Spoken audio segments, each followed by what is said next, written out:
નમસ્કાર વિદ્યાર્થી મિત્રો, કાયદા વિષયની લેક્ચર સિરીઝમાં હું મહેશ મિશ્રા આપ સૌનું હાર્દિક સ્વાગત કરું છું. લાસ્ટ વિડીયો લેક્ચરની અંદર આપણે કમ્પ્લીટ કર્યું હતું પ્રકરણ નંબર 1. આ વિડીયો લેક્ચરમાં આપણે જોઈશું પ્રકરણ નંબર 2, જેનું નામ છે હકીકતોની પ્રસ્તુતતા અથવા હકીકતોની સુસંગતતા. ક્યાંથી ક્યાં સુધી? કલમ નંબર 3 થી લઈને 50 સુધી. આ જે પ્રકરણ છે મિત્રો, આ ટેકનિકલ શબ્દોમાં સમજવા જઈએ તો બહુ હાર્ડ પ્રકરણ છે, અને જો દેશી ભાષામાં સમજવા જઈએ તો બહુ સરળ પ્રકરણ છે. આ પ્રકરણમાં સમજાવવામાં આવ્યું છે કે અદાલતમાં કઈ હકીકત રજૂ કરી શકાય. અદાલતમાં કઈ હકીકત રજૂ કરી શકાય, બે ભાગમાં આ પ્રકરણને વહેંચી શકાય છે. જો આ જે પ્રકરણ છે, આ પ્રકરણને બે ભાગમાં વહેંચી શકાય છે. પ્રકરણ નંબર 2 કલમ નંબર 3 થી લઈને 50 સુધી એને બે ભાગમાં વહેંચી શકાય છે. એક છે કલમ નંબર 3 અને બીજું છે 4 થી લઈને 50.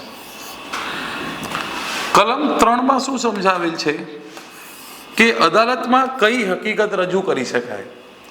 તો કલમ 3 મુજબ અદાલતમાં મુદ્દાની હકીકત અને સુસંગત હકીકત રજૂ કરી શકાય. અદાલતમાં માત્ર મુદ્દાની અને સુસંગત હકીકત રજૂ કરી શકાય. તેના સિવાય અન્ય કોઈ પણ હકીકત જે મુદ્દાની કે સુસંગત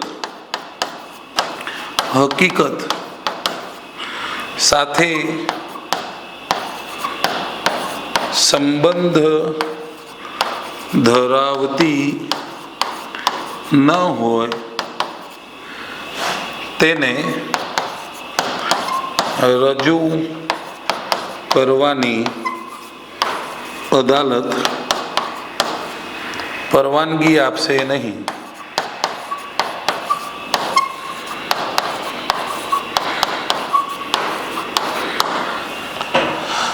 અદાલતમાં માત્ર મુદ્દાની અને સુસંગત હકીકત રજૂ કરી શકાય. તેના સિવાય અન્ય કોઈ હકીકત જે મુદ્દાની કે સુસંગત હકીકત સાથે સંબંધ ધરાવતી ન હોય તેને રજૂ કરવાની અદાલત પરવાનગી આપશે નહીં. મુદ્દાની એટલે કે તકરારી બાબત,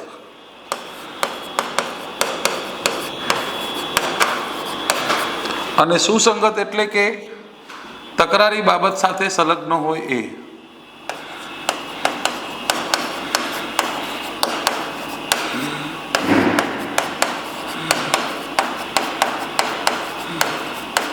સંલગ્ન હોય અથવા સંબંધ ધરાવતી હોય.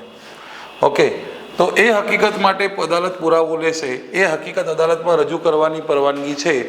તેના સિવાય કોઈ હકીકત રજૂ કરી શકાશે નહીં. અને કલમ 4 થી 50માં શું છે કે કઈ હકીકત સુસંગત હકીકત ગણાશે?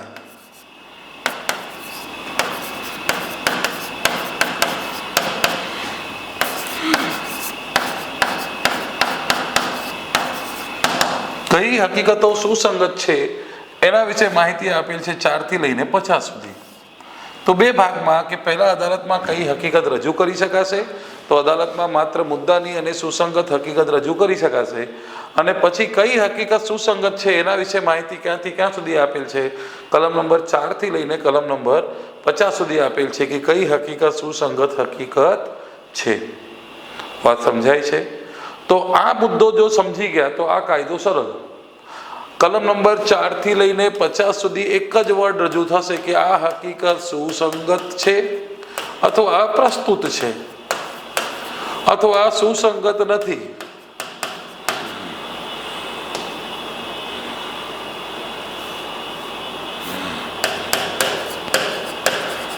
કે અપ્રસ્તુત છે.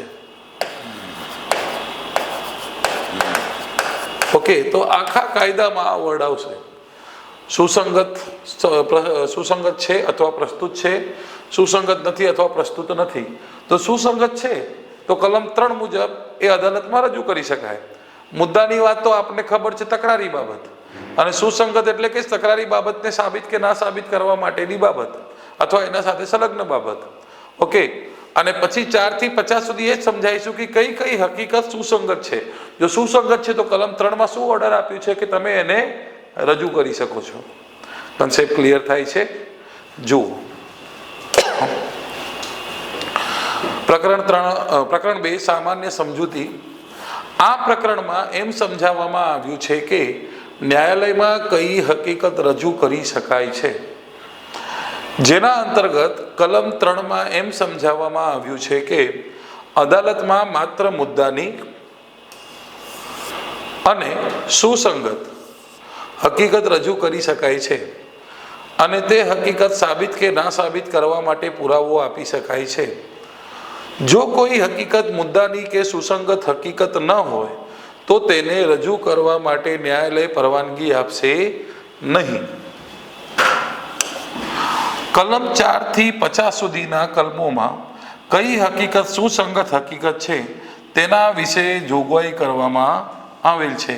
તો એક પોલીસ તરીકે આપણને ખબર હોવું જોઈએ કે કઈ હકીકત મુદ્દાની સાથે સંકળાયેલ હોય છે તો એ સુસંગત કહેવાય.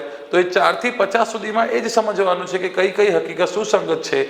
જો તે સુસંગત છે તો કલમ 3 મુજબ અદાલતમાં રજૂ કરી શકાય. આ પુરાવા તરીકે એને રજૂ કરી શકો. જો સુસંગત ના હોય તો આપ એને પુરાવા તરીકે રજૂ કરી શકો નહીં. એક્ઝામ્પલ સાથે સમજાવું. આ કાયદાના આ પ્રકરણના કલમ નંબર 23 કીધું છે કે પોલીસ સમક્ષ કરેલ કબૂલાત સુસંગત નથી. તો પોલીસ સમક્ષ કોઈ કબૂલાત કરેલ હોય તો પોલીસ હોઈ શકે મારીને જ કબૂલાત કરાવેલ હોય, એના માટે કોઈ પણ સંજોગે એ અદાલતમાં સુસંગત નથી, અદાલતમાં રજૂ કરી શકાય નહીં. વાત સમજાય છે? તો એટલું યાદ રાખજો કે આ પ્રકરણની અંદર કલમ 3 સમજાવી દીધું કે અદાલતમાં મુદ્દાની અને સુસંગત હકીકત રજૂ કરી શકાય. પછી કઈ કઈ હકીકત મુદ્દાની હકીકત સાથે સંકળાયેલ હોવી જોઈએ કલમ 4 થી લઈને 50 સુધી, એટલે કે સુસંગત કઈ કઈ હકીકત હોવી જોઈએ એ સમજાવવામાં આવેલ છે. ઓકે, ચલો 1 બાય 1 કલમો જોઈએ તો વધારે ખબર પડશે. શરૂઆત કરીશું કલમ નંબર 3.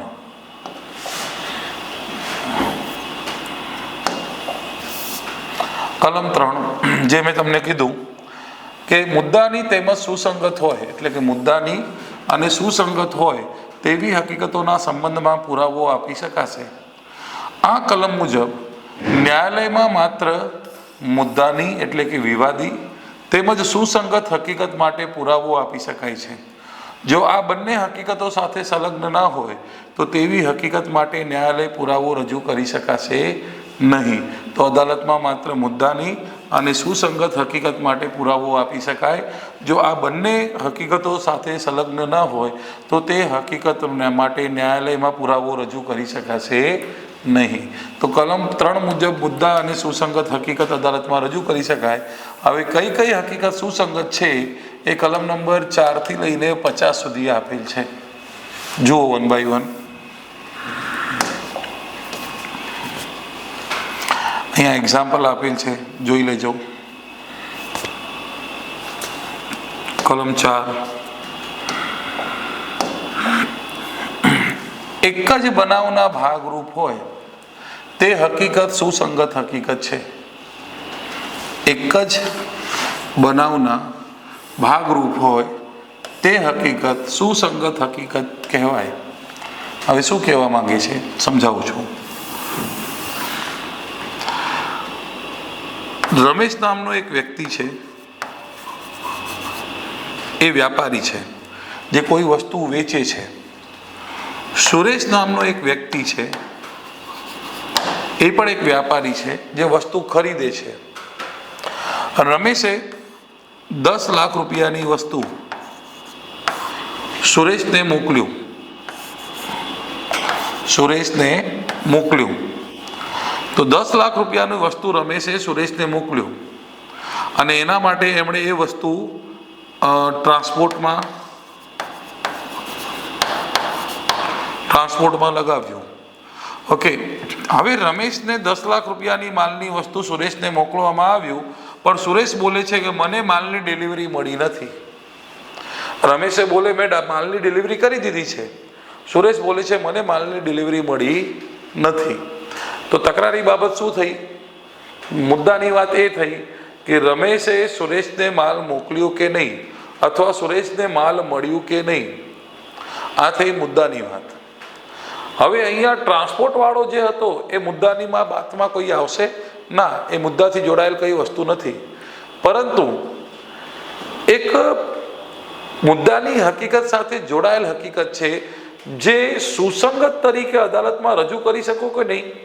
આપ જ્યારે આપની પાસે આ કેસ જાય છે ઠગાઈનો, તો પછી ટ્રાન્સપોર્ટરને આપ પકડી શકો છો કે નહીં કે ભાઈ એક કામ કર, ટ્રાન્સપોર્ટને પહેલાં પકડો અને ટ્રાન્સપોર્ટરને પકડીને એને અદાલતમાં રજૂ કરો. હવે ટ્રાન્સપોર્ટર એ જે જવાબ આપવાનું હશે આપશે કે હા ભાઈ એને લીધું આપ્યું હતું, અહીંયા મેં એને આપ્યું હતું કે નહીં, એ દૂરની વાત. હવે જે આ ટ્રાન્સપોર્ટરને જે વચેટિયા તરીકે રજૂ કર્યું, આ શું છે? એક જ બનાવનો ભાગ છે. તો એક જ બનાવના ભાગરૂપ કોઈ હકીકત હોય શું અદાલતમાં રજૂ કરી શકાય ખરા? તો યસ, આપ એને જે રજૂ કરો છો તો કયા કલમ મુજબ રજૂ કરો છો? 4. કેમ કે એ વ્યક્તિ કોણ છે? આ બનાવનો ભાગરૂપ છે. તો એક જ બનાવના ભાગરૂપ હોય તે હકીકત સુસંગત હકીકત કહેવાય. અને સુસંગત છે તો કલમ 3માં શું કીધું છે કે અદાલતમાં સુસંગત હકીકત, મુદ્દાને હકીકતને સાબિત કે ના સાબિત કરવા માટે સુસંગત હકીકત રજૂ કરી શકાય. ઓકે, તો જે લખ્યું છે આ કલમ મુજબ કોઈ હકીકત મુદ્દાની એટલે કે વિવાદી હકીકત ન હોય છતાં તે વિવાદી હકીકત સાથે એવી રીતે સંકળાયેલ હોય કે જાણે એક જ બનાવના ભાગરૂપ બનેલ હોય, તો તે હકીકત સુસંગત એટલે પ્રસ્તુત હકીકત કે ગણાશે. પછી ભલે તે એક જ સ્થળે અથવા એક જ સમયે બની હોય કે જુદા જુદા સમયે કે જુદા જુદા સ્થળે બની હોય. એક્ઝામ્પલ,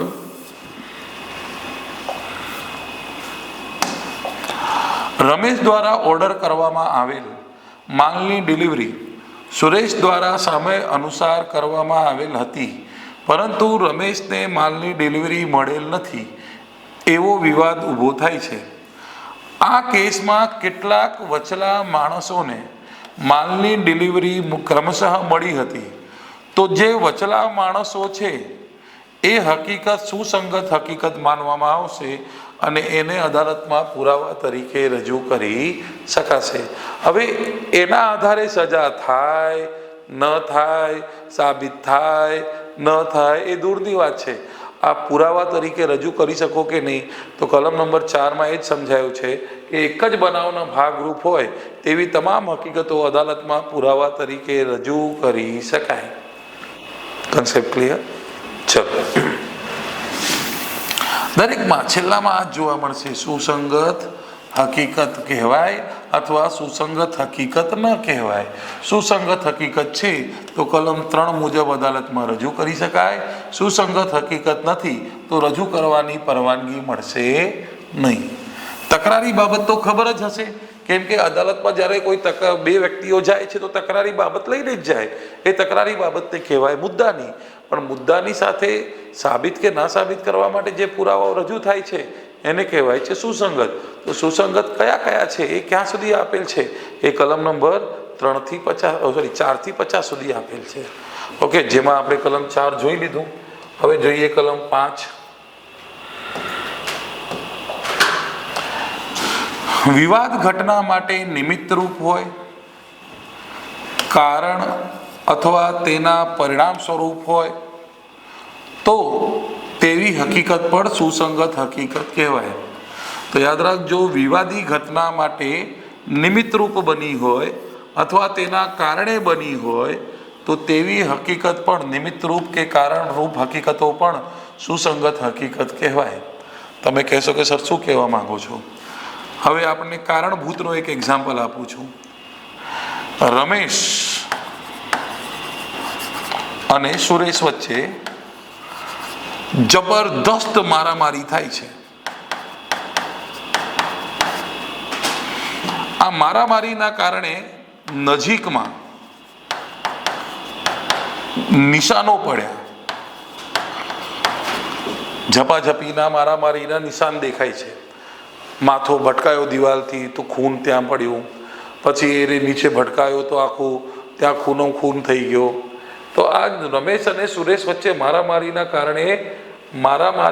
કારણભૂત જે પરિણામ થયું હોય તો એ જ લખ્યું છે કે કોઈ વસ્તુ એની કારણભૂત બની હોય અથવા તેના પરિણામ સ્વરૂપે બની હોય તો એ હકીકત જે છે એ અદાલતમાં સુસંગત તરીકે રજૂ કરી શકાય કે નહીં?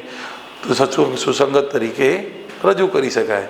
અથવા તેના નિમિત્ત રૂપ બની હોય તો નિમિત્ત રૂપે કોઈ પણ વસ્તુ હોય એ પણ સુસંગત કહેવાય. દાખલા તરીકે મારા 10,000 રૂપિયા ચોરી થયા છે અને એ જે ચોરી થયા એ પૈસા મેં બેંકમાંથી કઢાવ્યા હતા અને એ સમયે મારી સાથે રમેશ અને સુરેશ સાથે હતા અને પછી કોઈ XYZ નામનો વ્યક્તિએ મારા પૈસા ચોરી કરી લીધા. તો જ્યારે મેં બેંકમાંથી પૈસા કઢાવ્યા ત્યારે મારી સાથે રમેશ અને સુરેશ હતા. તો આ જે રમેશ અને સુરેશ છે એ નિમિત્ત સ્વરૂપે મારા હતા. તો નિમિત્ત સ્વરૂપે હોવાના કારણે એમને અદાલતમાં પુરાવા તરીકે રજૂ કરી શકું. એના આધારે કોઈ સાબિત કે ના સાબિત નથી થવાની કે મારા પૈસા ચોરી થયા કે નહીં થયા, પણ એ નિમિત્ત સ્વરૂપે અદાલતમાં પુરાવા રજૂ કરી શકાય કે નહીં? તો એ અદાલતમાં આવીને બોલે કે હા સર, એમણે અમારી સામે બેંકમાંથી પૈસા કઢાવ્યા હતા, તો અદાલતમાં પુરાવા તરીકે રજૂ કરી શકાય. જો લખ્યું છે આ કલમ મુજબ જ્યારે કોઈ પરિસ્થિતિનું નિર્માણ અથવા કોઈ બનાવ મુદ્દાની કે સુસંગત હકીકતોના તાત્કાલિક રીતે નિમિત્તરૂપ બનતી હોય અથવા કારણરૂપ બનતી હોય તો તે પરિસ્થિતિ કે બનાવ સુસંગત હકીકત કહેવાય. હવે એક્ઝામ્પલ સાથે સમજીએ. રમેશે સુરેશને લૂંટ્યો છે કે નહીં તેવી વિવાદી બાબત ન્યાયાલયમાં જાય છે.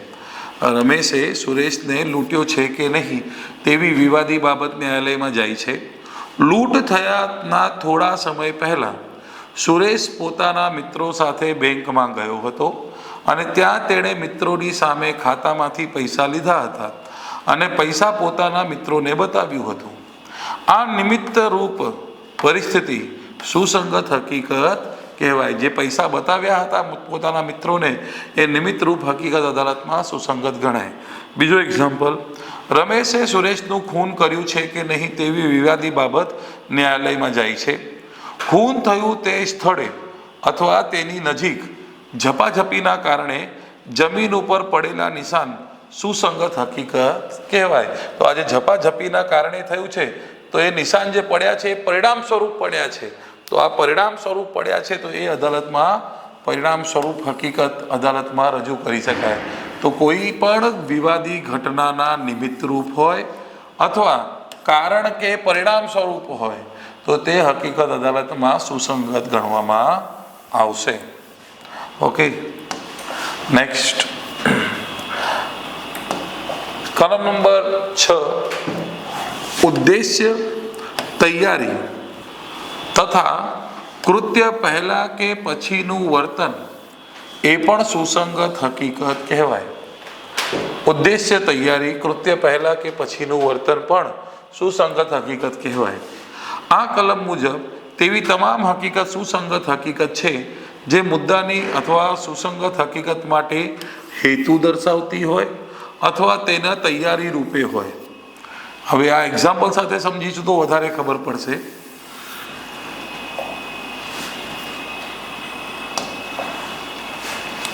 રમેશ ઉપર સુરેશને ઝેર આપીને મૃત્યુ નિપજાવ્યું છે તેવો આરોપ છે.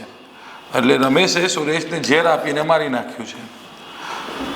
સુરેશને જે ઝેર આપવામાં આવ્યું તેવું જ ઝેર રમેશે થોડા દિવસ પહેલા મેડિકલ સ્ટોર પરથી ખરીદ્યું હતું.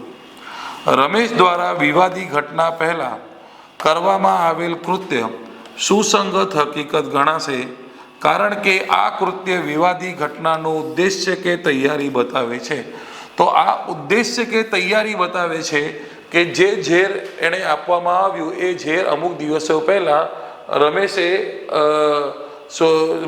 કોઈ મેડિકલ પરથી ખરીદ્યું હોય, એના આધારે એ સાબિત ન થઈ જાય કે રમેશે જ મર્ડર કર્યું, પણ જે આ ખરીદવાનો કૃત્ય છે એ ઉદ્દેશ્ય કે તૈયારી બતાવે છે, તેથી તેને અદાલતમાં પુરાવા તરીકે સુસંગત ગણાય. તો ઉદ્દેશ્ય, તૈયારી અથવા કૃત્ય પહેલા કે પછીનું વર્તન એ અદાલતમાં સુસંગત ગણાય. તો આ કૃત્ય પહેલાનું વર્તન હતું, કૃત્ય પછીનું પણ વર્તન બતાવવું આપણે, એનું પણ એક એક્ઝામ્પલ બતાવું.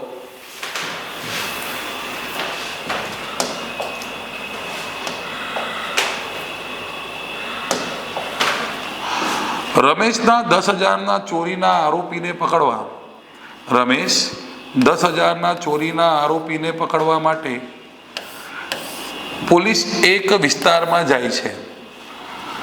તે જ સમયે એક ટોળા વચ્ચે જઈને એક વ્યક્તિ એમ બૂમો પાડે છે કે જેણે રમેશના 10,000 રૂપિયા ચોરી કર્યા છે તેને પકડવા પોલીસ આવે છે. અને આ વાત સાંભળીને તે ટોળામાંથી સુરેશ નામનો વ્યક્તિ ભાગે છે. તો આ જે ભાગવાનું કૃત્ય છે આ શું છે? કૃત્ય પછીનું વર્તન. આ કેસમાં સુરેશના ઘટના પછીનું કૃત્ય એ શું કહેવાશે? સુસંગત હકીકત કહેવાશે. કેમ કે એને વિવાદી ઘટના પછીનું આ જે વર્તન કર્યું એ અદાલતમાં સુસંગત તરીકે ગણાશે. કન્સેપ્ટ ક્લિયર થાય છે? તો યાદ રાખો, ઉદ્દેશ્ય, તૈયારી અથવા કૃત્ય પહેલા કે પછીનું વર્તન પણ અદાલતમાં સુસંગત હકીકત ગણાશે. કલમ 7, સુસંગત અથવા વાદગ્રસ્ત હકીકતનો ખુલાસો કરવા અથવા તે રજૂ કરવા માટે જરૂરી હકીકતો પણ સુસંગત કહેવાય. આ કલમની અંદર ખાસ કરીને ઓળખ પરેડનો સમજણ અહીંયા આપેલ છે, જે આપણા એક્ઝામમાં ડાયરેક્ટ પૂછાય. પહેલાં પૂછાતું હતું કે ઓળખ પરેડ કયા કલમમાં આપેલ છે, તો કલમ નંબર 9માં. હવે આપેલ છે કયા કલમમાં? કલમ નંબર 7માં.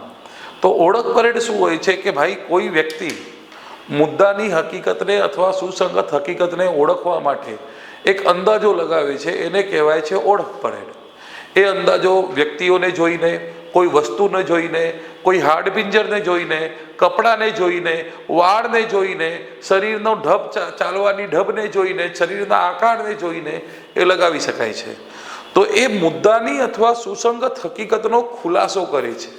તો એ જ લખ્યું છે કે વાદગ્રસ્ત હકીકતનો અથવા સુસંગત હકીકતનો ખુલાસો કરવા માટે કોઈ પણ હકીકત જે રજૂ કરવામાં આવ્યું એ હકીકતને પણ સુસંગત કહેવાય. તો જે ઓળખ કરાવવા માટે વ્યક્તિ, વસ્તુ, કપડાં કે જે પણ બાબત રજૂ કરવામાં આવે એ ખુલાસો કરવા માટે રજૂ કરવામાં આવે છે, તો એ પણ સુસંગત કહેવાય. અદાલતમાં એ સ્વીકાર્ય ગણાય. ઓકે, તો એ જ લખ્યું છે.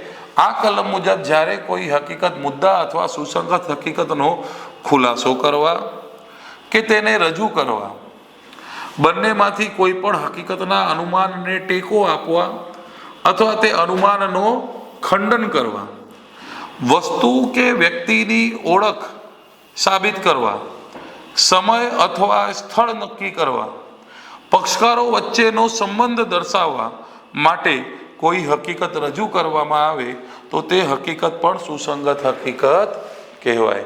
તો યાદ રાખજો, સુસંગત અથવા વાદગ્રસ્ત હકીકતનો ખુલાસો કરવા માટે જે હકીકત રજૂ કરવામાં આવે એ પણ સુસંગત કહેવાય. હવે અહીંયા વાત આવી છે વસ્તુ કે વ્યક્તિની ઓળખ સાબિત કરવા. બરોબર? તો આ જ્યારે ઓળખ સાબિત કરવાની વાત આવે તો એને આપણે નામ આપી દઈએ કે ઓળખ પરેડ. અને આ ઓળખ પરેડના પછી અમુક નિયમો છે.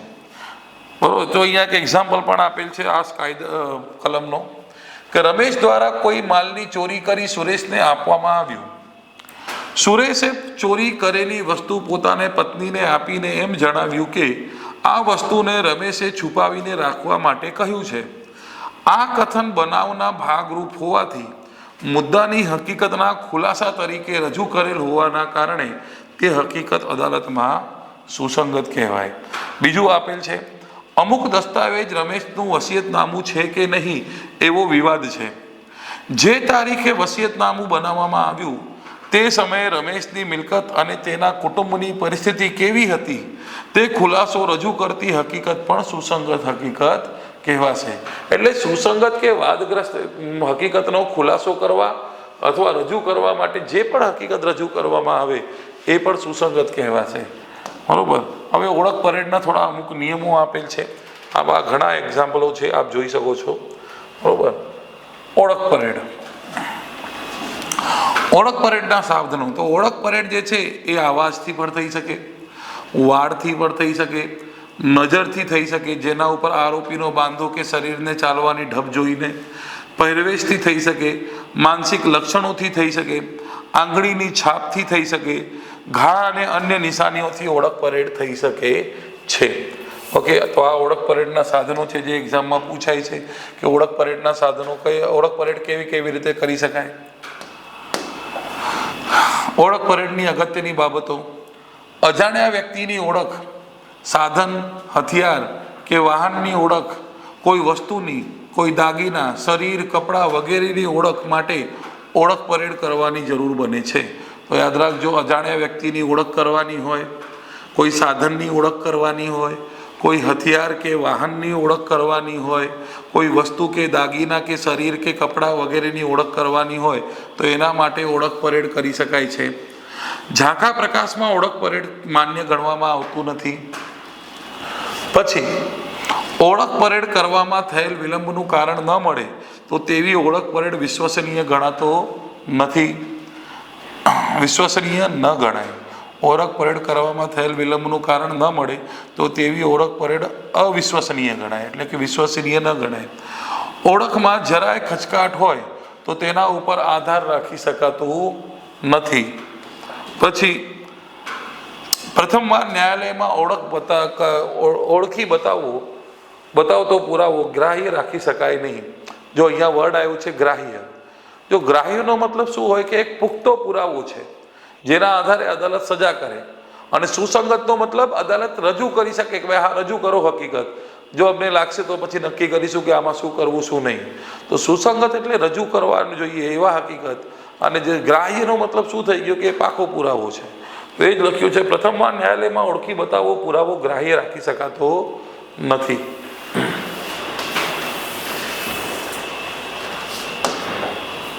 ઓકે. અહીંયા ઓળખ પરેડ પૂરું થાય છે. નેક્સ્ટ આવે છે કલમ નંબર 8. કલમ 8 શું બોલે છે કે સમાન યોજનાના સંબંધમાં કાવતરું કરનારે કહેલી કે કરેલી બાબતો સુસંગત હકીકત કહેવાય. મેં આપને સમજાવ્યું હતું કે ગુનાહિત કાવતરું કરીને એક મુદ્દો આવ્યો હતો ક્યાં BNSની અંદર કલમ નંબર 61માં ગુનાહિત કાવતરું. તો ગુનાહિત કાવતરા અંતર્ગત બે કે તેથી વધુ વ્યક્તિઓએ કાવતરું કર્યો હોય અને એમાંથી કોઈ એક વ્યક્તિ અન્ય વ્યક્તિઓ વિશે કંઈક બોલવા માંગે તો અદાલતમાં એ હકીકતને પણ સુસંગત માનવામાં આવશે, એટલે રજૂ કરવાની પરવાનગી મળશે. તો સમાન યોજનાના સંબંધમાં કાવતરું કરનારે કહેલી કે કરેલી બાબતો પણ સુસંગત કહેવાય. કોઈ ગુનો કરવા માટે બે અથવા વધારે વ્યક્તિઓ કાવતરું કર્યું હોવાનું માનવાને વ્યાજબી કારણ હોય ત્યારે તેઓ પૈકી કોઈ વ્યક્તિનો પ્રથમ એવો ઈરાદો થયા પછી તેમનામાંથી કોઈએ તેઓના સમાન ઈરાદા સંબંધી કાંઈક કહ્યું, કર્યું અથવા લખ્યું હોય તે હકીકત આવી રીતે કાવતરામાં સંડોવાયેલી મનાતી દરેક વ્યક્તિ વિરુદ્ધ તેમજ કાવતરાનું અસ્તિત્વ સાબિત કરવાના હેતુ માટે તેમજ કોઈ વ્યક્તિ કે તેમાં પક્ષકાર તે હતી તે બતાવવા માટે સુસંગત હકીકત છે તેમ કહેવાય. એટલે કે કોઈ વ્યક્તિએ સહકાવતરાખોરો સામે કોઈ હકીકત કંઈક કીધું હોય તો અદાલતમાં એ હકીકત રજૂ કરવાની એને પરવાનગી છે, એ અદાલતમાં સુસંગત હકીકત કહેવાય. હજુ બાકી છે. આ કલમ વાંચતા ખ્યાલ આવશે કે જ્યારે અલગ અલગ વ્યક્તિઓ ગુનો કરવા કાવતરું રચે ત્યારે તે દરેક બીજા બધાને તે યોજના અમલમાં મૂકવા માટે એજન્ટ બનાવે છે. આમ એક વખત કાવતરું છે એમ સાબિત થઈ ગયા પછી દરેક વ્યક્તિ એકબીજાનો એજન્ટ કહેવાય. સામાન્ય ઈરાદા અનુસાર કરવામાં આવેલ અથવા લખાણ દ્વારા કરવામાં આવેલ છે દરેક બાબત પુરાવામાં સ્વીકાર્ય છે. આમ સામાન્ય ઈરાદાના સંદર્ભમાં કરેલ કાર્ય તેના સહકાવતરાખોરો સામે સ્વીકાર્ય માનવામાં આવે છે, અદાલતમાં સુસંગત માનવામાં આવે.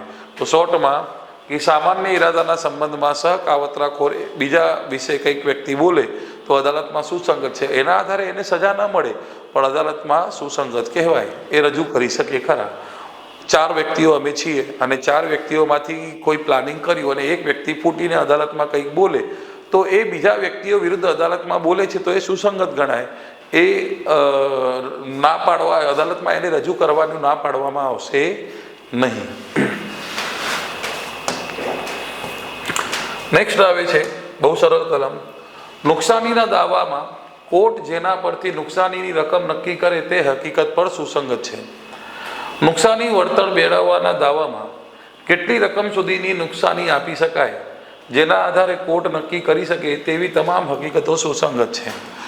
કોઈ દુકાનમાં આગ લાગી ગઈ છે અને એ દુકાનની અંદર 10 લાખ રૂપિયાનો માલ હતો જેનું નુકસાન થયું, જેનો એણે વીમો લીધો હતો. હવે 10 લાખ રૂપિયાનો માલનું નુકસાન થયું છે એ અદાલતમાં પહેલાં સાબિત કરવી પડે, બરાબર? તો એ સાબિત કરવા માટે કોઈ પણ પુરાવો રજૂ કરવામાં આવે તો એ સુસંગત ગણાય, અદાલતમાં એ સ્વીકાર્ય ગણાય. હવે એના આધારે માની નહીં લેવામાં આવશે કે યસ આટલું નુકસાન થયેલું જ છે, પણ અદાલતમાં એને રજૂ કરવાની પરવાનગી છે, એ સુસંગત છે.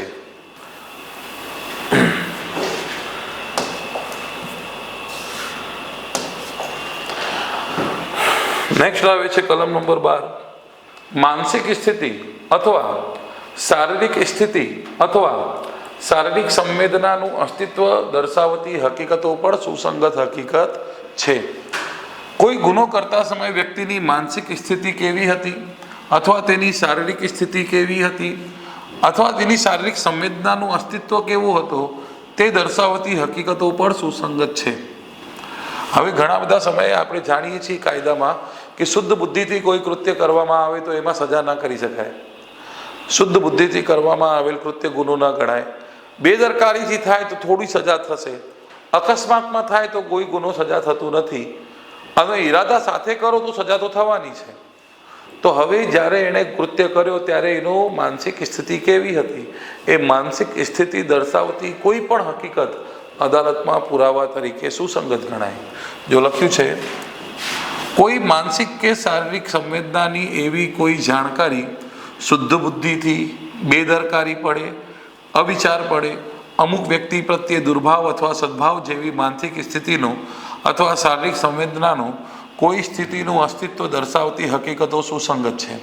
તો એટલું યાદ રાખજો કે કોઈ પણ તમે કૃત્ય કરી રહ્યા છો એ સમયે તમારી માનસિક સ્થિતિ કેવી છે એ બાબતનો કોઈ જ્યારે અદાલતને અભિપ્રાય બાંધવાનો હોય તો એ બાબતને સાબિત કરવા કે ના સાબિત કરવા માટે જે હકીકત રજૂ કરો એ અદાલતમાં સુસંગત ગણાય.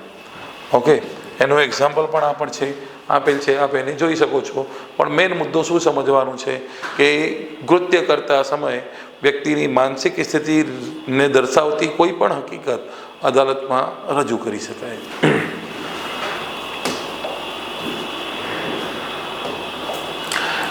જે 12ની જેમ જ છે આ કે ઈરાદાપૂર્વક અથવા આકસ્મિક થયેલ કૃત્યના પ્રશ્ન સંબંધી હકીકતો સુસંગત હકીકત કહેવાય. કોઈ કૃત્ય ઈરાદાપૂર્વક કરવામાં આવ્યું છે કે આકસ્મિક રીતે થયેલ છે તે કૃત્યના પ્રશ્ન સંબંધિત હકીકતો પણ સુસંગત હકીકત કહેવાય. કોઈ કૃત્ય આકસ્મિક રીતે કે ઈરાદાપૂર્વક થયો હોવાનું પ્રશ્ન હોય, હવે આકસ્મિક રીતે થયું હોય તો સજા ઓછી થાય અથવા થાય નહીં, ઈરાદાપૂર્વક કર્યું હોય તો સજા થાય. તો કોઈ કૃત્ય આકસ્મિક રીતે કે ઈરાદાપૂર્વક થયું હોવાનું પ્રશ્ન હોય ત્યારે એવું કૃત્ય તે પ્રકારના બનાવોની શ્રેણીનો ભાગ બનતું હોય તે દરેક બનાવ સાથે કૃત્ય કરનાર વ્યક્તિનો સંબંધ ધરાવતી હોય તે હકીકત સુસંગત છે. હવે રમેશે સુરેશને એક એક્સિડન્ટમાં ઉડાવી દીધું છે. હવે થયું છે શું કે રમેશ અને સુરેશ પહેલાથી એકબીજાને જાણતા હતા અને સુરેશે રમેશને રસ્તામાં ગાડી ઉપર જ્યારે એણે જોયું તો એને અટકવા માટે કીધું, પણ રમેશ જે છે એ હજુ સ્પીડમાં ગાડી લઈને ભાગ્યો એકવાર ગાડી લઈને ભાગ્યો એ પહેલો કૃત્ય. પછી ફરીથી એ સુરેશ ગાડી સ્પીડમાં જાય છે અને એની ગાડીની આગળ ઊભો કરે છે અને રમેશ આ જોઈને કે આ સુરેશ ઊભો છે છતાં પણ એને ઉડાવી નાખ્યું જાણી બૂજીને, તો આ બીજો કૃત્ય. તો હવે આ બંને કૃત્યો એમ સાબિત કરે છે કે આ વ્યક્તિએ ઈરાદાથી માર્યું છે, ન કે એક્સિડન્ટ થયેલું છે. તો એવો દરેક બનાવ જે એ સાબિત કરતું હોય કે આકસ્મિક રીતે છે કે ઈરાદાપૂર્વક છે, તો એ બનાવ અદાલતમાં સુસંગત ગણાય. તો એ જ લખ્યું છે, કોઈ કૃત્ય આકસ્મિક રીતે કે ઈરાદાપૂર્વક થયું હોવાનું પ્રશ્ન હોય ત્યારે એવું કૃત્ય તે પ્રકારના બનાવોની શ્રેણીનો ભાગ બનતું હોય તે દરેક બનાવ સાથે કૃત્ય કરનાર વ્યક્તિની સંબંધ ધરાવતી હોય તો તે હકીકત એ સુસંગત હકીકત કહેવાય. ઓકે,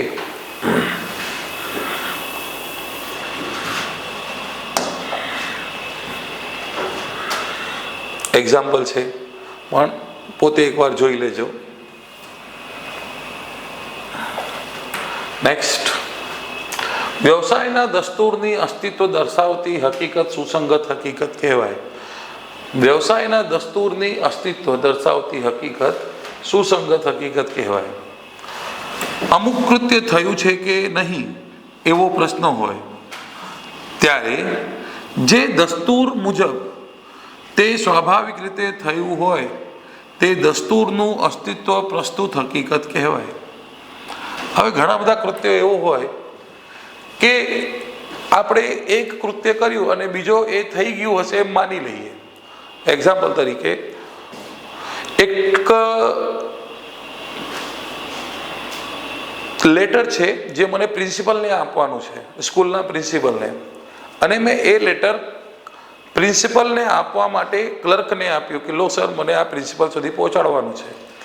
તો સિસ્ટમ મુજબ શું છે કે મેં ક્લર્કને આપી દીધું એટલે કે પ્રિન્સિપલને મળી જ ગયું હશે એમ માની લેવામાં આવશે.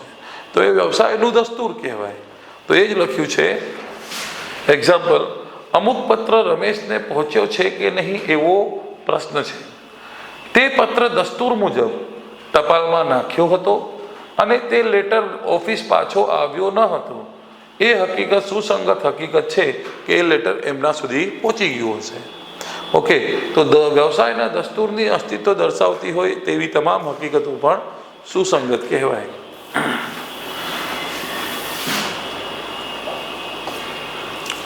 નેક્સ્ટ આવે છે સ્વીકૃતિ. પણ મિત્રો આ સ્વીકૃતિ વિશે ચાલુ કરું એના પહેલાં આ વિડીયો બહુ જ લંબાઈ જશે. એના માટે આ વિડીયો અહીંયા જ લટકાવવું પડશે.